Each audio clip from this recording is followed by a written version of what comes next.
¿cómo se llama? La clase es complicada. Amén. Sentémonos un poco más adelante, chiquillos, porque estamos muy lejos. ¿Ah? Amén. Y el perro más encima abre la puerta y entra el frío. Amén. Bien.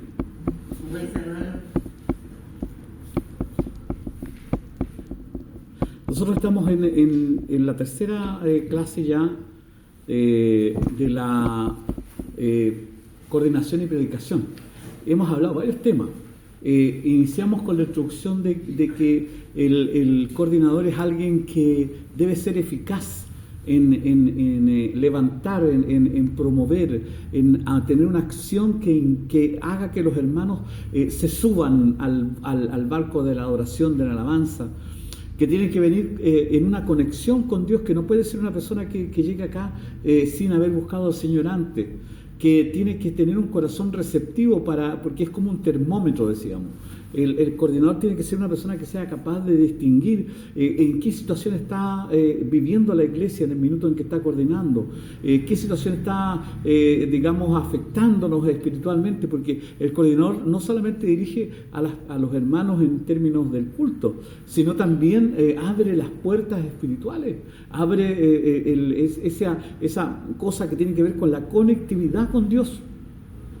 O sea, el coordinador es alguien que tiene la obligación de llevarnos a la presencia del Señor y preparar, lo decíamos en la clase pasada, preparar el ambiente para lo más importante, que es la palabra del Señor. Un coordinador no puede entregar un culto en un nivel en que el predicador tenga que volver a levantar a la gente otra vez para que esté dispuesta a escuchar la palabra del Señor.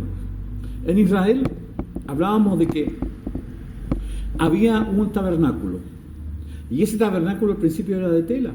No era un elemento sólido, no habían paredes, no habían construcciones de madera, sino que todo era movible, móvil, porque necesitaban ellos moverse rápido cada vez que tenían que moverse de un sector hacia otro, avanzando hacia la tierra prometida. Entonces todos estos elementos eran prácticos, eran sencillos de mover. La tela, todos los elementos del tabernáculo eran elementos que se podían transportar, tenían argollas donde uno metía las basas y levantaba, y entre cuatro, levitas podían mover un elemento como el candelabro, la mesa de los panes de la proposición, o el altar de bronce donde se hacía el sacrificio, o el lavacro donde el sacerdote, antes de entrar a ministrar, tenía que hacer el lavado ceremonial de sus manos y su cara. Todos estos elementos son los que nosotros de alguna manera compartimos cuando estamos dirigiendo, coordinando, empezando un culto, ¿ya? Y hablábamos también que, de acuerdo a Romanos 8:12, todos estos elementos tienen que ver con el compromiso que tiene que haber en nosotros con respecto al Señor. Yo no puedo venir a la iglesia cuando me toca coordinar con una actitud, irreverente, en que no haya yo cuidado mi vida espiritual, donde no haya yo encendido mi fuego, porque entendíamos que cuando somos templo, la presencia del Señor es la que habita en nosotros. Preguntábamos la última vez, ¿qué era lo más importante del templo? ¿El arca o la presencia de Dios? La presencia de Dios. Esa es lo que hace la diferencia. El arca es posiblemente que sea la manifestación del compromiso, del acto del perdón de los pecados, pero la presencia de Dios es lo que hace diferente el lugar donde se hacía el sacrificio. Por eso es que nosotros, cuando vemos el primer templo construido por Salomón, la Escritura dice que estaba todo construido, todo hecho. Estaban las piedras, estaban las rocas, estaban las columnas, estaban los muros bañados de oro, estaban los ángeles esculpidos, las palmeras diseñadas afuera. Por dentro estaba el lugar, el atrio donde se reunía, donde se podía hacer la oración, y estaba todo diseñado con hermosura y con perfección. Pero lo que hizo diferente a ese templo del segundo templo fue que la gloria de Dios bajó al momento en que Salomón hizo la dedicación. Salomón dice: Señor, ¿cómo hemos de construirte algo si los cielos de los cielos no pueden contenerte? Perdona, en palabras fáciles está diciendo: Señor, perdona, hemos construido algo que a lo mejor no es lo que tú mereces, pero Señor, lo hemos hecho con todo el corazón. Y es Dios el que celebra y el que felicita y el que regala su presencia en ese instante. Dice la gloria que la Escritura que bajó una nube y que se posó sobre el templo. Y esa nube era Dios mismo bajando a probar el lugar que le habían construido. ¿Ya? En el segundo templo, construido por Nehemías, Esdras, estos hombres que habían venido del exilio después de haber sido llevados por Nabucodonosor a Babilonia, cuando ellos retornan a Israel y se quedan en Babilonia, Daniel, Sadrach, Mesach, Abednego, los otros príncipes de Israel, solamente se viene esta generación. Venían muchos jóvenes y entre ellos venían ancianos, de los que habían visto la gloria del templo. Y cuando se refiere a la gloria del templo, se refiere a que la gloria de Dios, se refiere a la gloria de Dios, no a la construcción, a la edificación, sino a la presencia que habitaba en ese lugar cuando ellos estaban presentes antes de que el templo fuera destruido.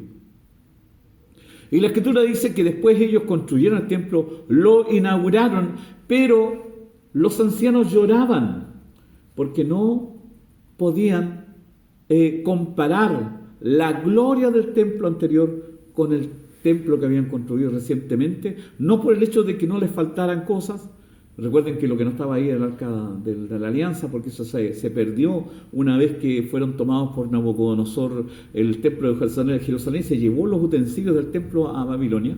Lo único que no se llevó fue el arca del pacto, porque Dios la escondió a través de Jeremías, que creó un sistema de trampa donde se ocultó esa arca. Se cree que está en el monte Moriah, todavía en Israel, esperando a cuando Dios la haga aparecer de nuevo. Y es en ese lugar donde nosotros encontramos que Israel contempla un templo sin gloria, contempla un templo sin la presencia de Dios. Entonces, refiriéndose a nosotros somos los que ahora portamos la gloria del Señor. No, porque el templo que actualmente Dios quiere no es el templo hecho por mano de hombre, sino aquel que Él ha edificado dentro de nosotros, que es el corazón renovado, renacido, restaurado por la gracia del Señor. Cuando hemos recibido a Cristo, Él ha ingresado a nuestro corazón y nuestra vida cambia y nuestro corazón se transforma ahora en el templo del Espíritu Santo. Por lo tanto, el templo, lo que sucede aquí, cuando nosotros coordinamos o predicamos, no es la acción de que está construido esto y las sillas están bonitas y la televisión está bonita. No. Se refiere a que tú traigas la gloria de Dios de tu casa a la iglesia. Nosotros como cristianos deberíamos tener una comunión tan constante con Dios de que el fuego de Dios siempre estuviera ardiendo en nosotros. El fuego del Espíritu Santo debe estar prendido para poder hacer sacrificio, porque ahora los sacrificios no son ni de cordero ni de animales, ahora el sacrificio somos nosotros. La Escritura dice sacrificio, debemos procurar presentarnos como sacrificio vivo, agradable delante del Señor, perfecto, por la gracia, no por nuestras obras. Entonces, cuando nosotros llegamos a coordinar y dirigimos un culto, debemos tener claras tres cosas. El culto se divide en 4 espacios, ¿ya? Que se asemejan a los 4 lugares que habían en el lugar santo, en el templo. Estaba el exterior, donde estaban las escaleras que permitían subir al atrio, que es el patio que estaba dentro del templo. El lugar santo, que es el lugar donde se hacían los sacrificios, donde estaba el lavacro, donde estaban los elementos que el sacerdote usaba para ministrar. Y estaba el lugar santísimo, que es la parte donde estaba el velo, que nadie más, solamente el sacerdote podía entrar una vez al año. En la iglesia nosotros tenemos la misma distribución. Cuando coordinamos debemos entender de que al principio tiene que haber ese momento en que nosotros tenemos que reconocer que hemos pecado y que necesitamos que Dios ministre en nuestro corazón. Ese es el lugar del atrio. Subimos. Por eso es que vamos hacia arriba. Cuando nosotros estamos en un culto, el culto debe ir hacia arriba, debe subir. El culto no puede ser plano, ni puede ir hacia abajo. El culto es una exaltación, es un elemento que sube en sacrificio al Señor. Por lo tanto, el culto tiene que ir siempre hacia arriba. Entonces nosotros empezamos la primera parte como el lugar, entendemos que cuando entramos a la iglesia lo primero que nosotros debemos hacer es reconocer nuestros pecados y nuestra necesidad de Dios. Luego de eso dice que subían las escaleras y entraban al atrio, en ese lugar donde se dice la Escritura, entrar por sus puertas con acción de gracia. Entonces lo primero que nosotros hacemos cuando coordinamos es hacer que la iglesia reconozca sus pecados, sus transgresiones, que venga con un espíritu de arrepentimiento. Luego de eso comenzamos a subir el nivel de adoración y entramos a ese espacio donde nosotros alabamos, bendecimos y exaltamos a Dios. Porque la Escritura dice en el Salmo que entraremos por sus puertas con acción de gracias. Amén. Y a sus atrios con alabanza. Amén. Entonces, cuando nosotros entramos a la iglesia y comenzamos el culto, nosotros tenemos que hacer primero la invitación a que el pueblo entre humillado delante de la presencia del Señor. Amén. Luego de eso, nosotros tenemos que trabajar la alabanza, es hacer que la iglesia comience a manifestar gozo, alegría y agradecimiento por todas las obras y misericordias que Dios ha tenido con nosotros. El principal motivo, la principal causa de que nosotros lleguemos a la iglesia no es simplemente para nosotros tener una situación de reconocimiento de que lo logramos, llegamos a la iglesia, no. Nuestro principal objetivo es llegar a la casa del Señor y reconocer que Él ha sido bueno, misericordioso y grande en su amor por nuestra vida. Amén. Antes del mensaje nosotros entramos al lugar santo. En ese lugar es donde se manifestaba la adoración. Por eso es que nosotros al principio cantamos coros rápidos, luego viene una oración, cantamos unos coros que nos aviven y luego entramos antes de la palabra adoración. Esos tres bloques tienen que estar muy claros en nosotros. Cuando coordinamos debemos saber que primero debemos entrar a este lugar con un corazón arrepentido. Luego de eso debemos entrar a trabajar nosotros la alabanza, el agradecimiento por las cosas que Dios nos ha dado. Luego de eso entramos en el proceso de la adoración. Debemos invitar a la iglesia a adorar al Señor. ¿Para qué? Para preparar el terreno para entrar al lugar más importante, el lugar santísimo. ¿Por qué? Porque el arca del pacto simboliza la palabra del Señor. Amén. En ella, en el arca, habían elementos: el maná, un frasco, un cántaro, un recipiente que contenía maná, que era el alimento que Dios le daba en el desierto de Israel. Estaban las tablas de la ley que fueron recibidas por Moisés. Estaba la vara de Aarón que reverdeció. Amén. Y había otro elemento más que tenía que ver con un recordatorio de que cuando ellos cruzaron el Mar Rojo, había un recuerdo ahí que no me acuerdo específicamente bien, no sale en la Biblia, esto lo enseñan los maestros de Israel, los rabinos, que también estaba guardado dentro de ese lugar. Pero esas tres cosas simbolizan la palabra, porque en la palabra de Dios está la ley de Dios para nuestros corazones. En la palabra está la salvación que representa la vara de Aarón que reverdeció. Recuerde que la vara de Aarón era un palo seco. Amén. Y en las manos de Aarón volvió a florecer milagrosamente. Y por último está el maná, recordándonos que la palabra siempre tiene que ser algo nuevo para nosotros todos los días. No puede haber una palabra que tú hayas meditado durante mucho tiempo y que la hayas predicado en muchos lugares. Siempre tiene que haber una palabra nueva, porque la palabra de Dios siempre trae un renuevo para nuestra vida. Amén. Entonces, volvemos a repasar. Nosotros cuando hacemos el culto, nosotros debemos invitar al arrepentimiento. Luego de eso debemos invitar a la alabanza, a la exaltación, a la alabanza del Señor, por la acción de gracias, porque Él nos ha permitido llegar a su casa de oración. Luego de eso nosotros tenemos que entrar en el proceso de la adoración y luego dar paso a la palabra. No podemos saltarnos esos elementos. ¿Sabe por qué? Porque Dios es un Dios ordenado. No es un Dios al lote. No manifestamos nosotros lo que sentimos, ni queremos hacer las cosas que creemos que son buenas. Dios tiene un orden, y ese orden es con el cual Él bendice a su pueblo. Amén. Luego de la palabra, nosotros siempre hacemos el tema de la ofrenda, ¿cierto? Y esa es una invitación especial que nosotros debemos hacer, porque la ofrenda también es parte de la oración al Señor. La ofrenda nosotros la damos de gracia porque hemos recibido de gracia. Amén.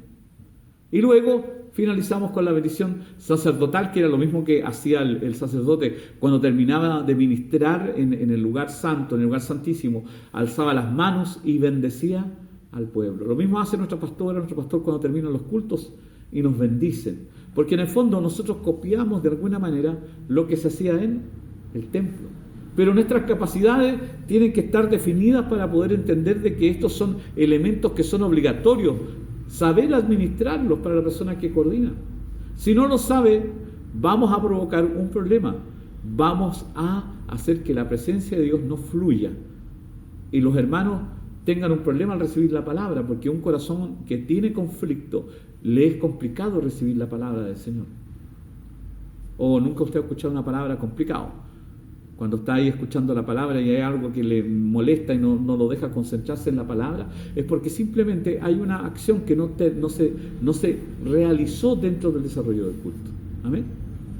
¿Sí? ¿Se entiende? Amén. Entonces, en la coordinación, así como en la predicación, hermano, es muy importante la oratoria, la forma en que nosotros hablamos. ¿Sí? Nosotros tenemos ciertas formas de hablar que son, que le llamamos nosotros cotidianas o coloquiales, que son los elementos que nosotros usamos diario. Pero en la casa, en la administración del Señor, la capacidad de hablar debe ser esencial, porque eso va a desarrollar una comunicación efectiva, ¿ya?, con la iglesia, con lo que lo están escuchando. Y esto es tanto para el que coordina como para aquel que predica. Saber modular es importante. A veces, cuando coordinamos, predicamos, tenemos un problema. Nosotros nos atacan los nervios, ¿sí? Aunque uno lleva muchos años predicando, igual le tiemblan las rodillas cuando uno está ahí arriba, ¿no? Y cuando comenzamos a hablar de la palabra, a veces nos turbamos o no sabemos cómo empezar, no sabemos cómo iniciar el tema, no sabemos cómo invitar a los hermanos a orar. Entonces, hermano, cada uno debe aprender a desarrollar la habilidad de la comunicación. ¿Y sabe cómo se desarrolla sin que mezcle a nadie más? Hable al espejo.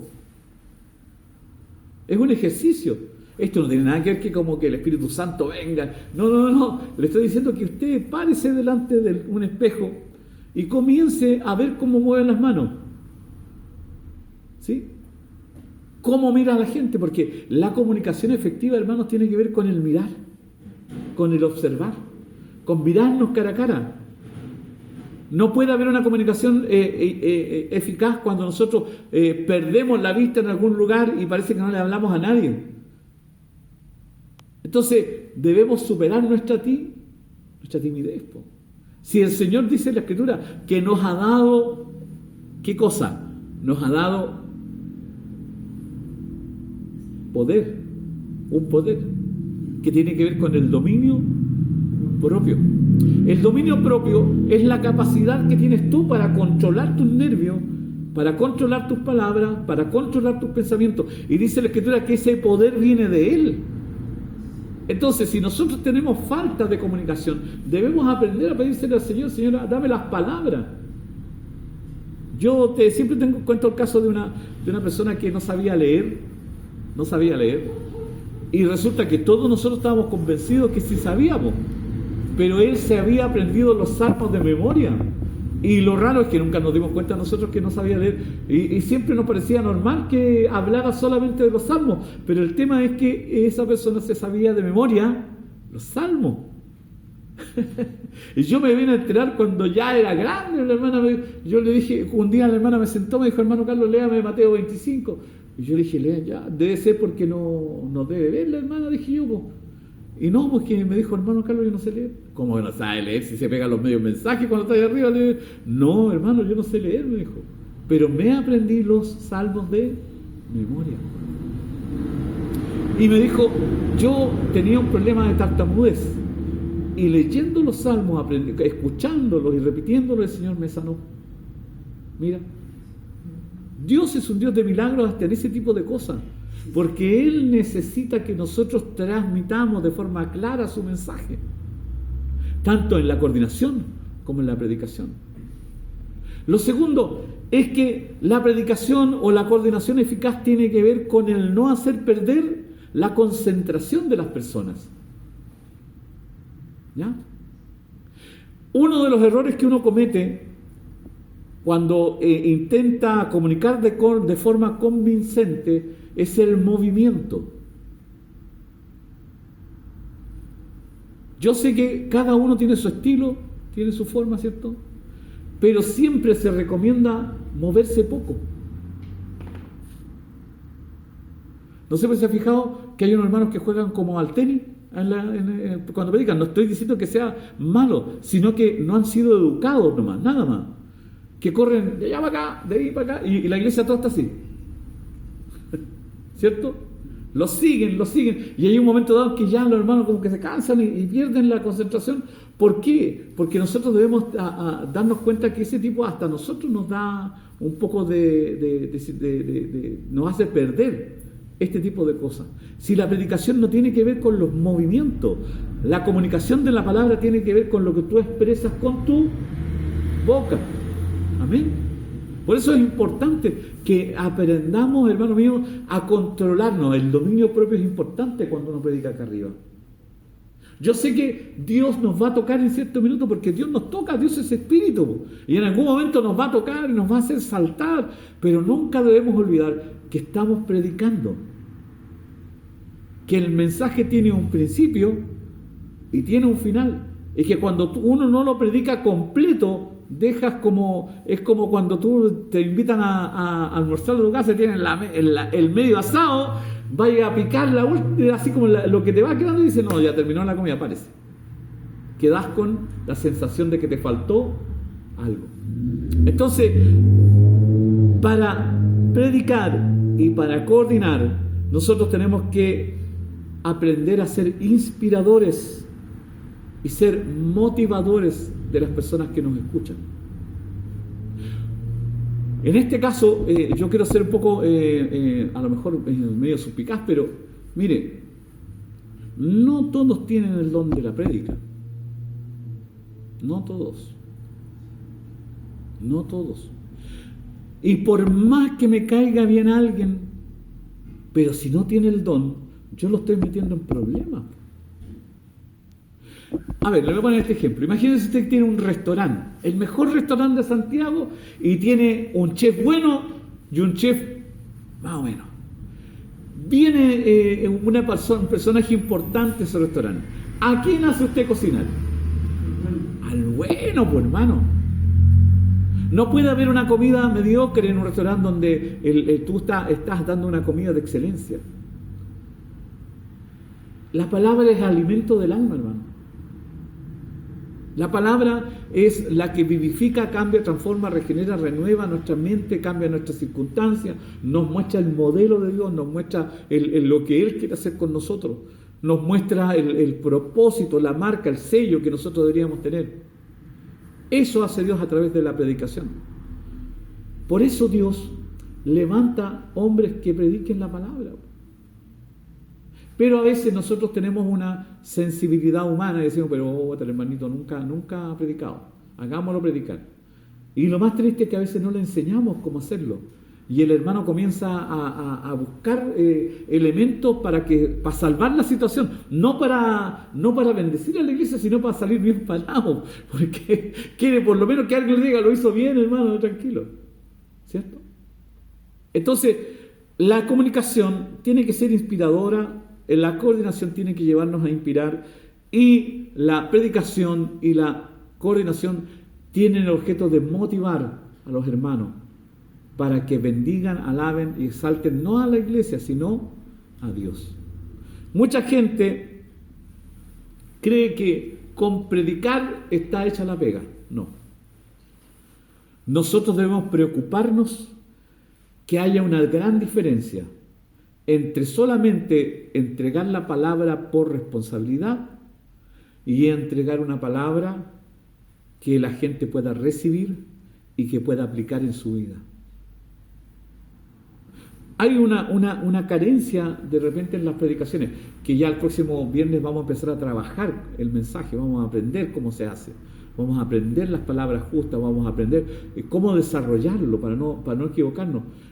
Es súper sencillo los esquemas de predicación, porque la prédica está basada, o la forma de predicar está basada en las parábolas, está basada en Jesús. Y Jesús nunca hizo o dio un mensaje complicado, ni hizo sufrir a la gente con largas meditaciones. Usted lee en las parábolas de Jesús que Él habla 5 o 6 parábolas así como de corrido, y son cortitas. A veces, por un tema de mercado, diría yo, de mercado, de pronto intentamos hacer como que la prédica suene hiper, súper teológica y que nos lleve a un revoltijo y situaciones más complejas, pero en realidad la prédica siempre tiene que ser para nosotros sencilla. Es cierto, escúcheme, sí, hay 3 niveles de predicación, 3. Amén. Primero está el que uno entiende mediante la lectura interpretativa, que tiene que ver con la comprensión de lo que leemos. Ese es el primer nivel. Yo leo un pasaje y entiendo lo que mi comprensión me permite entender. Amén. Ese es el primer nivel. El segundo nivel es el nivel que tiene que ver con como le llamamos nosotros, con el almático, con el tema que lleva a una reflexión un poco más profunda. No es rema, el rema es el tercer nivel. Esta predicación tiene el objetivo de aclarar temas doctrinales. ¿Por qué me bautizo?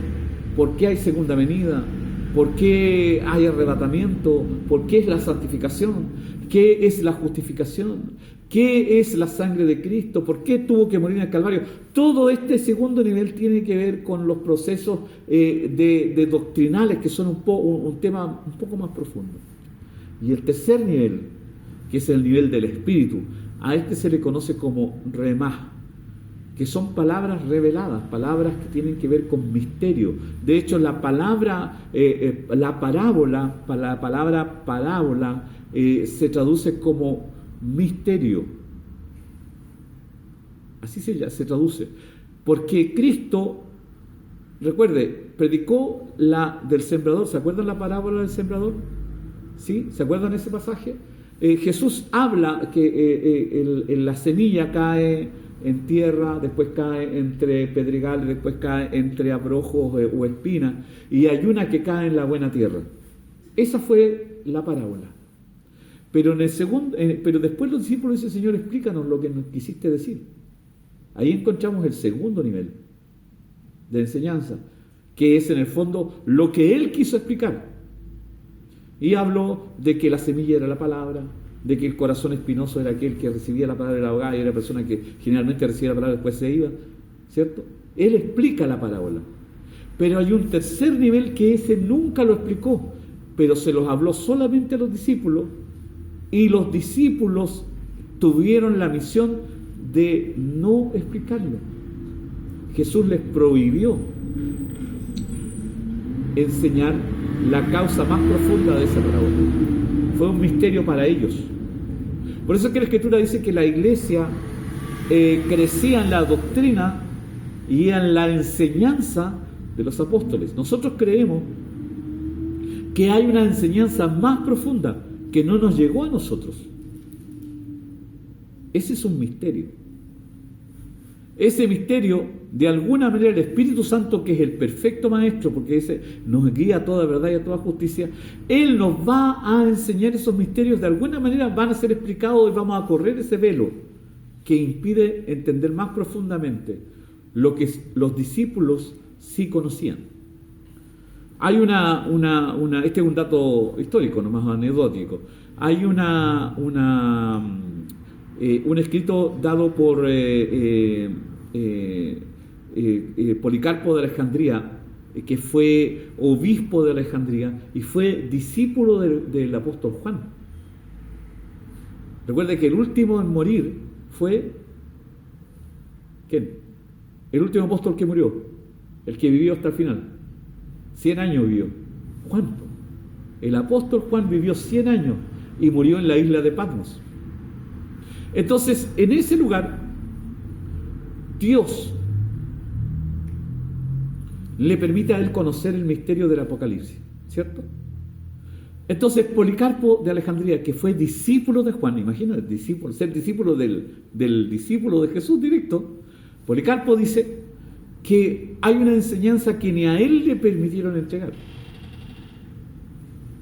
porque era oculta, era una sabiduría oculta, un misterio que solamente los discípulos sabían, y los primeros discípulos compartieron ese misterio con los hermanos de ese periodo de la primera iglesia, de la iglesia primitiva. De hecho, hay un libro que se llama La Didache, dice que los cristianos, que los discípulos le enseñaron a los cristianos, a los primeros cristianos, a morir sin dolor. Mira el misterio profundo que hay aquí.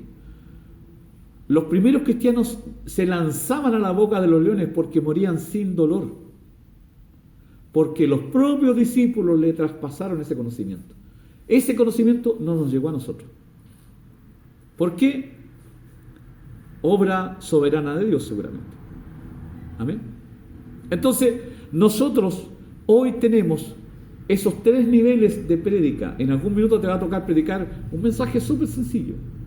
Y mientras más tú busques al Señor y más estudies, seguramente vas a llegar al nivel doctrinal. Pero luego de eso vas a llegar al nivel más profundo que tiene que ver con el rema, con la aplicación más profunda de la palabra. Ese misterio que solamente Dios es capaz de revelar. Amén. ¿Cuántos queremos llegar a eso? Yo quiero llegar a ese. Porque ahí se entienden cosas que de otra forma no entenderían. Y que para el principiante o para la persona que está en el segundo nivel es difícil de entender y más encima creer. Son 2 cosas diferentes. Amén. Bien. Vamos a ver algunos ejemplos de la oratoria, de la forma en que nosotros hablamos, de la forma en que nosotros transmitimos el conocimiento de la palabra. Moisés. La historia de Moisés es un ejemplo inspirador de cómo Dios puede dar poder a quienes se sienten inadecuados. Moisés era reacio a aceptar su misión por su falta de dotes oratorios. Le costaba hablar, era tartamudo. Esto no lo dice plenamente la Escritura, pero sí los sabios judíos dicen que Moisés tenía un problema de comunicación. Se le trababa la lengua. Amén. Sin embargo, Dios prometió estar con él y ayudarle a hablar. La transformación de Moisés de orador vacilante a líder poderoso demuestra que con ayuda divina puede convertirse, todos podemos convertirnos en comunicadores eficaces. Amén. Si aquí no es el nivel de conocimiento, hermanos, es el nivel de fe, porque el Evangelio todo es fe. Yo siempre les digo a los hermanos, como estamos discipulando allá en la Florida, el Evangelio es andar sobre el agua. El caminar en Cristo es andar sobre el agua. Porque, hermano mío, para andar sobre el agua hay que tener fe, pues, hermano. Primero, el agua es un elemento que no tiene ninguna resistencia natural al peso del hombre. Pero si tú tienes fe, puedes caminar sobre él. La vida, el mundo, el Evangelio es andar sobre el agua, solamente si tienes fe. Y el secreto está en nunca apartar la mirada de Dios. Cuando tú apartas la mirada de Dios, el mundo te atrapa y te hunde. Amén. Por eso es tan complicado a veces para algunos seguir a Cristo. Seguir a Cristo no es fácil para algunos, porque tienen un problema no de evangelio, no de santidad, tienen un problema de fe. Y la Escritura dice, sin fe es imposible agradar a Dios. Amén. Dice la Escritura, el que retrocediera no agradará a mi alma, dice la Escritura. Y para seguir a Cristo tenemos que tener fe, hermano. Si no tenemos fe, no agradamos a Dios y no avanzamos en Cristo. Amén. Ahora, aquí hay un detalle histórico muy interesante con respecto a Moisés. Moisés, según lo que dicen los rabinos, los que escriben en el Talmud, Moisés tuvo una prueba de valentía a los 3 años.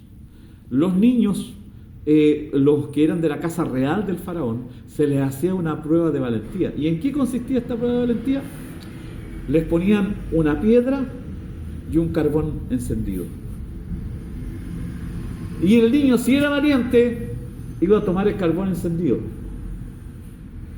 O si era cobarde, iba a tomar la piedra. Y según los sabios de Israel, Moisés agarró la piedra, el carbón. Y dice que tuvieron que quitarle el carbón de la mano a Moisés. Y debido a esta situación, ese episodio traumático le provocó una tartamudez. Mira. Ahora, Pablo, analicemos el caso de Pablo. Pablo fue un maestro de la oratoria. Él adaptó sus mensajes para poder predicar a la iglesia. Él adaptó las enseñanzas del Evangelio para llegar a distintos públicos. En Atenas utilizó su conocimiento de la cultura local y sus dioses para presentar el mensaje de Cristo de forma comprensible y relevante para sus oyentes. ¿Se acuerdan? Él llega a Atenas y dice, encuentra un pedestal y abajo dice, al Dios no conocido. Usó esa herramienta, ese elemento para presentarles a Cristo. Usó una herramienta que estaba disponible, que era un lugar sin estatuas y que decía al Dios no conocido. Fue una persona que usó herramientas para poder transmitir el mensaje de Cristo. Su capacidad de contextualizar el mensaje bíblico para diferentes públicos es un poderoso ejemplo de la predicación, de la coordinación eficaz. Con esto estoy dando algunos datos importantes. Para predicar no es necesario, hermano mío, usar grandes experiencias ni palabras que tengan que ver con la teología y la hermenéutica y todas estas cosas que vienen del estudio de la teología.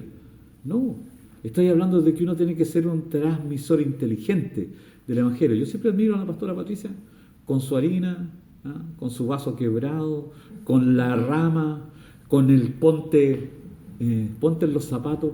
Mira qué sencillo contextualizar el Evangelio, con ejemplos que nos permitan a nosotros entender el propósito de Dios en nuestra vida.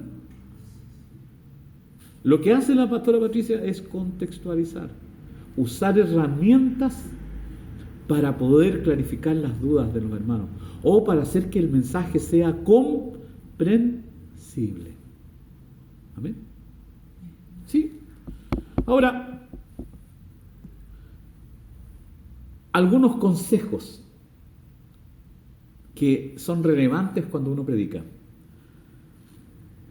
Primero, capte la atención de la gente. Capta la atención de las personas.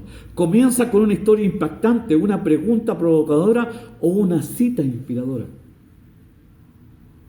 Si tus mensajes, si tu coordinación quieres que sea impactante, empieza a pensar cómo llamar la atención de las personas. ¿Sí? A veces el título del mensaje. Ahora, ¿quién podrá ayudarnos? Un título. A veces el título hace el mensaje. O un zapato roto ahí, un zapato todo cochino. Hermanos, ¿cuántos quieren andar con el apresto del Evangelio? ¿Ah? ¿O quieren este zapato que es el mundo? ¿Se entiende? Nosotros tenemos que ayudarnos a transmitir un mensaje claro, preciso y conciso. No estoy diciendo que sea malo solamente tomar un versículo y leerlo. Lo que te estoy invitando a que lo trabajes, a que lo depures, a que lo uses para que los hermanos entiendan mejor lo que tú quieres transmitir o lo que Dios te dio para transmitir. ¿Sí? Entonces, hay que captar la atención de los hermanos. Sacarlo, porque cuando comienza el culto ya están con un problema de atención, y cuando predican todos aquí están como atentos. Si tú quieres captar a las personas con algo más interesante, más profundo, para que pesquen el sentido de lo que tú estás predicando, usa una herramienta. Se dice que las hormigas estaban aburridas de que los elefantes pasaran por su hormiguero y lo destruyeran todos los días. Las pobres hormigas todos los días tenían que hacer el hormiguero de nuevo. Se aburrieron las hormigas, po. Y un día dijeron, nos vamos a poner de acuerdo. Cuando pase el elefante, nos vamos a tirar todos encima. Ya, pues. Todas se levantaron temprano, se subieron al árbol, y de repente una avisa, ¡viene el elefante! Y el elefante empieza a caminar, pasa por el lado del árbol, y las hormigas todas se tiran encima del elefante. Y el elefante siente que algo lo está picando y hace ¡ah! Y saltan las hormigas para todos lados, pero queda una colgando de aquí. Y las de abajo le dicen, ¡ahórcalo, ahórcalo! La metáfora de esto es que a veces nosotros queremos hacer cambiar a Dios de sus decisiones. Y Dios es más poderoso que nosotros. Mira lo que estoy dando, un pequeño ejemplo. Capta la atención de los hermanos. Sácalos de ese ostracismo, despiértalos. Y te aseguro que tu coordinación y tu predicación va a ser eficaz.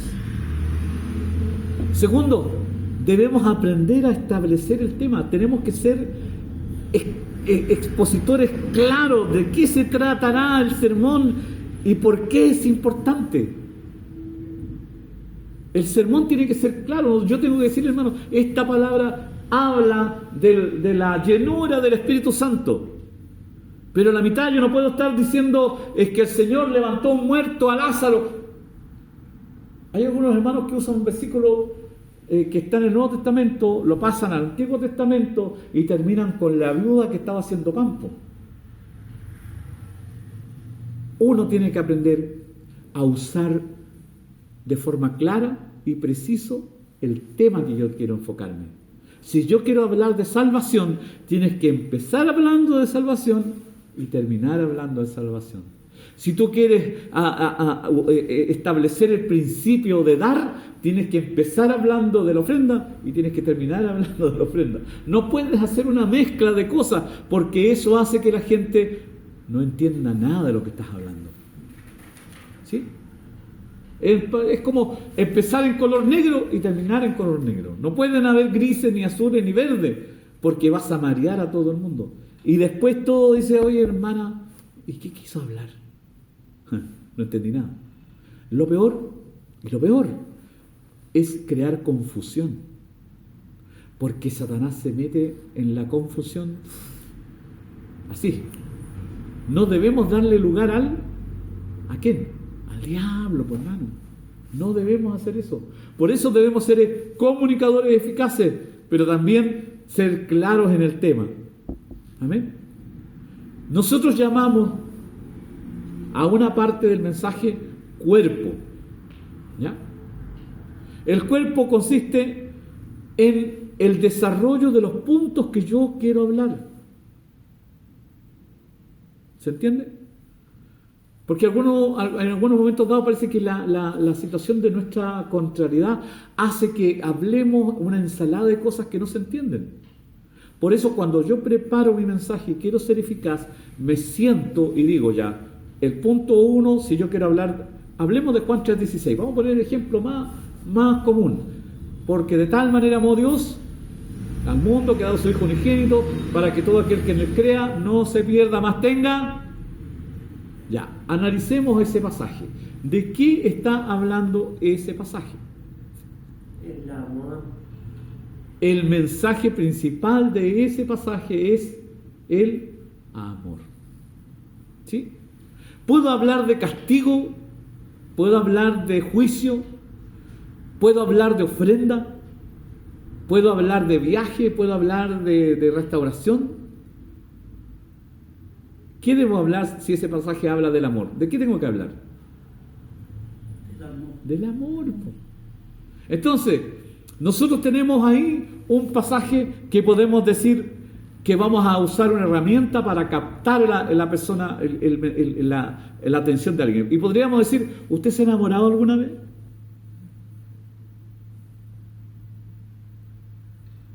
¿Ha sentido amor por alguien? ¿Y cómo fue esa sensación? ¿Le gustó estar enamorado? Y cuando estuvo enamorado, ¿qué hacía? Se levantaba temprano para ir a comprar unas rosas allá, a una cuestión que abre a las 6 de la mañana, y se lo lleva a mi novio porque realmente estaba tan enamorado que los sacrificios no me importaban. Acabo de captar su atención. Luego de eso, establezco el tema. Lo que hoy quiero enseñarles, hermano mío, es que hay un amor que sobrepasa todos los esfuerzos que nosotros podamos hacer. Y ese amor no pide nada a cambio. Es más, este amor no es humano. Y ahí empiezo a desarrollar mi mensaje. Primer punto, el amor que yo estoy hablando no es humano. Porque dice ahí, porque de tal manera amó Dios al mundo. O sea, el primer punto de este mensaje es que hay un amor que no es humano, es un amor que viene de Dios. ¿Y cómo es este amor? Es sacrificado. ¿Por qué? Porque dice ahí, dio a su Hijo unigénito. Se sacrificó. Ese es el segundo punto. El primer punto, estoy diciendo que el amor que estoy hablándole no es humano, es de Dios. El segundo punto, que este amor se manifiesta de tal manera que Él dio a su propio Hijo. ¿Para qué? Para que todo aquel que en Él crea no se pierda, mas tenga vida eterna. Un mensaje en 3 puntos. Capté su atención. Le expliqué que el amor que estamos hablando es el más importante y que no es humano. Después le dije que este amor era sacrificado porque Dios, es más sacrificado que todos los sacrificios que podemos dar porque Dios es su Hijo. Y tercero, este amor tiene un final maravilloso. El objetivo de este amor, porque cuando usted está enamorado, el objetivo a veces es casarse con la señora. Y cuando se casó, no hay más historia a veces, pues. Porque nos dejamos de dar flores, nos cansamos de abrir la puerta cuando se baja nuestra novia, ¿cierto? Pasamos a otro nivel, nos acostumbramos, pero este amor tiene el único objetivo de que todo aquel que crea puede recibirlo. Y estoy concluyendo con ¿alguien quiere recibir este amor? Les acabo de predicar Juan 3:16.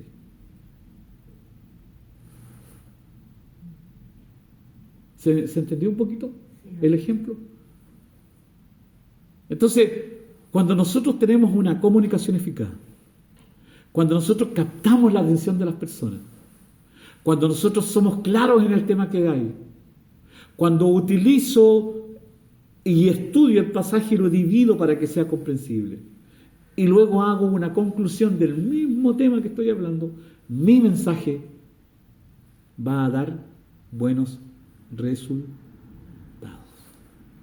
¿Se entendió? ¿Alguien tiene alguna pregunta y más o menos les quedó alguna duda? ¿Sí? Mira qué sencillo es usar estas herramientas. Y esta herramienta no tiene es más, uno puede usar ejemplos prácticos.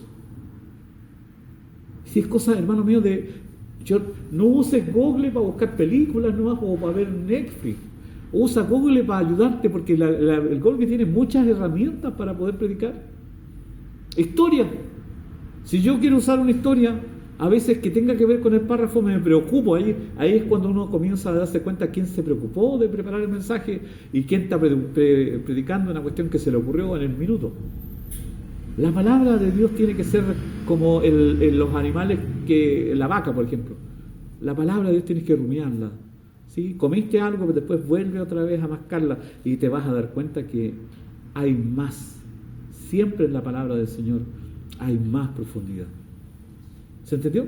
Entonces, en el tema de la oratoria, de la prédica, uno tiene que ser muy preciso, tiene que hablar bien, tiene que captar la atención de la iglesia, tienes que ser claro en el tema, tienes que desarrollar el mensaje con puntos precisos, concisos, para que no te salgas de él, a menos que el Espíritu Santo obviamente te ministre, te toque tu corazón y te saque de ese mensaje y te lleve a otra cosa más, pero no se va a notar, porque el Espíritu Santo te va a llevar a algo más, siempre.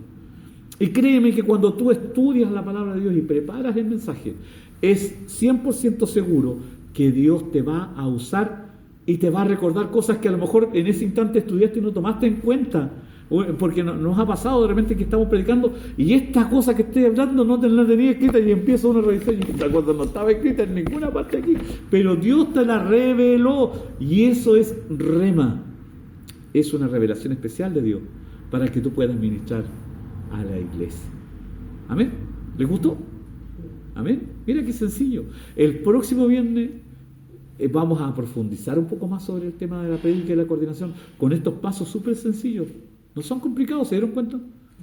No son nada complicados. El tema es que nosotros nos complicamos por la prédica porque queremos imitar a veces o queremos nivelarnos a los otros hermanos que ya tienen años predicando. No se puede, pues. Uno tiene que ir desarrollándose de acuerdo a lo que Dios te vaya puesto en tu corazón. Amén. Alabamos al Señor y damos gracias por estos minutos. Vamos a dar gracias a Cristo, amén, por este maravilloso momento en que, a pesar de que somos pocos, yo siento que todas estas cosas van a irnos ayudando a bien. Amén. Oramos al Señor. Padre de la gloria, gracias. Te damos por estos minutos maravillosos de haber compartido tu palabra, porque tu palabra es el principal herramienta, la principal herramienta que nosotros tenemos, Señor, es tu palabra, y es la guía de tu Espíritu Santo la que hace que esto sea efectivo en la vida de mis hermanos y en la vida mía. Padre, ayúdanos para comprender y entender y ir corriendo, Dios mío, poco a poco ese velo del misterio que aún no hemos conocido, para saber y entender y comprender en profundidad, Dios mío, todas las cosas que tú has preparado desde la eternidad para nosotros. Dice la Escritura que desde el principio preparaste cosas para nosotros. Ayuda a mis hermanos, a cada uno de forma especial. Abre su mente, su corazón, bendice su intención de crecer y de aprender. Dios mío, recordamos a Moisés, un tartamudo que se volvió el hombre más eficaz en dirección y en liberar a su pueblo, y a Pablo, que usó todo lo que tenía a su mano para hacer que el mensaje del Evangelio sea comprensible para todos. Gracias, bendito Dios, por todo lo que tú nos das. En el nombre de Jesús. Amén. Y amén. Aleluya. Le demos un aplauso a Cristo. Amén. Gloria a Dios. Dios les bendiga. Nos vemos el próximo viernes. Amén. Amén, amén, amén.